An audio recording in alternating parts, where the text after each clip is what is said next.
সকাল। আমি অন্ধ্রপ্রদেশ থেকে সুপ্রিয়া দি বলছি। একটা নতুন ভিডিও নিয়ে তোমাদের সামনে হাজির হয়েছি। শুভ দীপাবলি ও ধনতেরাসের আমার শুভেচ্ছা জানাই। অনেকদিন পরে আমি আবার একটা নতুন ভিডিও নিয়ে তোমাদের সামনে হাজির হয়েছি। এতদিন কেন ভিডিও দিইনি, তোমাদেরকে বলেছিলাম সেদিনকে যে বার্থডে পার্টিতে যে আমি খুব তাড়াতাড়ি আমি ভিডিও নিয়ে আসতে চলেছি, যে হ্যাঁ কেন ভিডিও দিইনি, এইসব সাংসারিক কাজে। আর তারপরে আমি এই নতুন ফোনটা চেঞ্জ করলাম, তারপরে দুর্গাপুজো গেল, এইসব নিয়ে আমার আর ভিডিও দেওয়া হয়নি। কিন্তু দুর্গাপুজোর সময় ভিডিও যদি করতাম খুবই ভালো হতো, আর তোমাদেরও খুব ভালো লাগতো। কেননা আমাদের এখানে অন্ধ্রপ্রদেশে কীরকম দুর্গাপুজোটা হয়েছিল, তো আমার কাছে সেরকম কোনো ভিডিও নেই, ছোটো ছোটো ক্লিপ আছে, সেইগুলোকে আমি পারলে তোমাদের সঙ্গে আমি শেয়ার করবো। তো চলো, আজকে দীপাবলি, তো একটা নতুন ভিডিও নিয়ে তোমাদের সামনে হাজির হয়েছে। তো তোমাদের কেমন কালী পুজো কাটলো তোমরা কিন্তু আমাকে কমেন্টে জানিও। আর দেখতে পাচ্ছ আমি কিন্তু একটা নতুন শাড়ি না, মানে এটা বিশ্বকর্মা পুজোর সময় শাড়িটা ভেঙেছিলাম, তারপরে তো আমরা তো পরে তো অত কোনো শাড়ি তো পরি না। তো আজকে ভাবলাম যে না, যে কালী পুজো তো একটা শাড়ি পরি, তো আর তোমাদের সঙ্গে শেয়ার করি।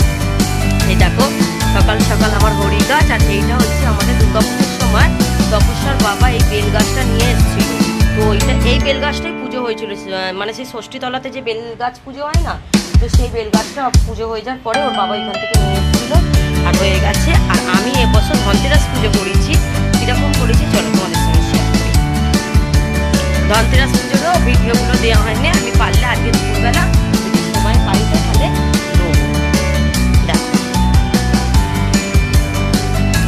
এই দেখো, এই হচ্ছে আমার লক্ষ্মী, এই দেখো, এই দেখো, এই হচ্ছে আমার লক্ষ্মী আর গণেশ, দেখতে পাচ্ছ ভালো করে, দেখতে পাচ্ছ লক্ষ্মী আর গণেশ। আর এখানে আছে কুবের মহারাজ। হ্যাঁ, তো ধনতেরাস পুজো হয়ে গেছে। কালকে যেরকম পুজো বলে 14টা প্রদীপ জ্বালতে হয়, তাও কালকে কমপ্লিট। তো আজকে তো দীপাবলি, আর দীপাবলিতে কী রান্না করবো, আমাদের সেই বুধবার থেকে নিরামিষ চলছে। আর আজকেও তো বলতে গেলে আমাবস্যা, তার উপর আর দেখতেই পাচ্ছ তোমরা আমার মুখে, বলবে যে দিদির মুখে এত কী বেরিয়েছে। দুর্গাপুজোর সময় যে পাইমাল লাগানোর যে ফলাফল, তো সেইগুলো সব বেরিয়েছে, ও আস্তে আস্তে কমে যাবে। আর আমার শরীরটাও আজকে এতটাই ঠান্ডা লেগেছে, কালকে বাইরে বেরিয়েছিলাম, তো দেখতে পাচ্ছ চৌকুটটা কতটা বসা বসা লাগছে। কালকে বাইরে বেরিয়ে একটা জুস খেয়েছিলাম, 2 গ্লাস কোল্ড ড্রিঙ্কস খেয়েছি। আবার রাত্রি 12টার সময় না এখানে কি বড় বাজির মেলা বসে, সেটাও আমি তোমাদেরকে ভিডিওটা আমি দেবো।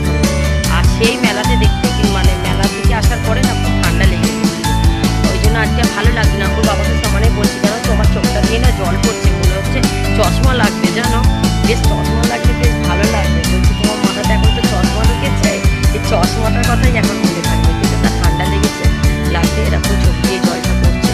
আর সন্ধ্যেবেলা ইচ্ছা আছে এই লেহেঙ্গাটা আজকে পরবো, ওই জন্য ভাবলাম এই লেহেঙ্গাটা যখন আমার বিয়ে হয়, বিয়ের পরে প্রথম বছর যে দুর্গাপুজো এইটা কিনেছিলাম, তখন সেই বোঝে না যে সিরিয়ালটা হতো না, এই লেহেঙ্গাগুলো উঠেছিল না, তখন এইটা নিয়েছিল আমার 3600 টাকা।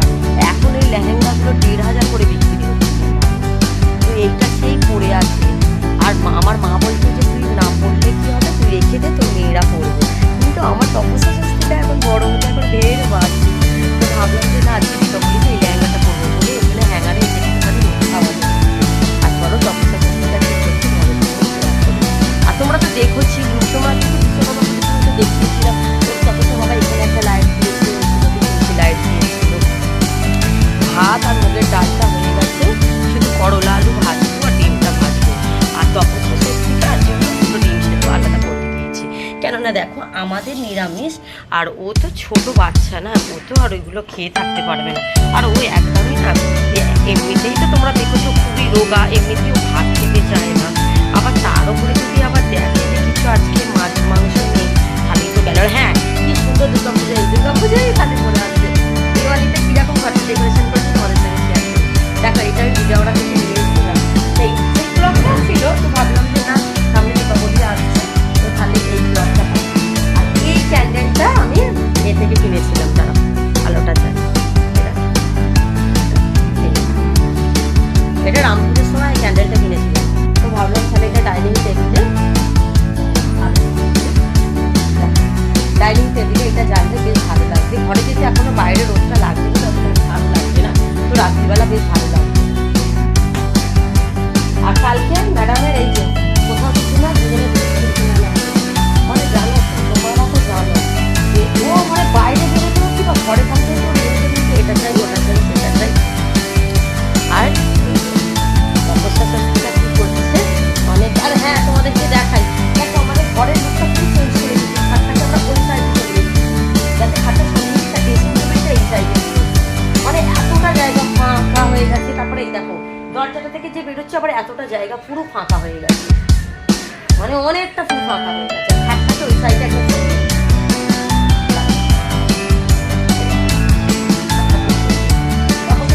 কি বলবে। আর এই ঘরটাতে একটু লাইটের একটু ডেকোরেশন করেছি হালকা করে, এইগুলো আমি করি।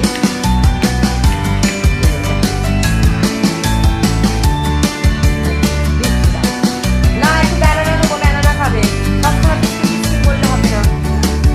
কি খাবে? আচ্ছা ঠিক আছে, দেখতে পাচ্ছ একটু করে লাইট দিয়ে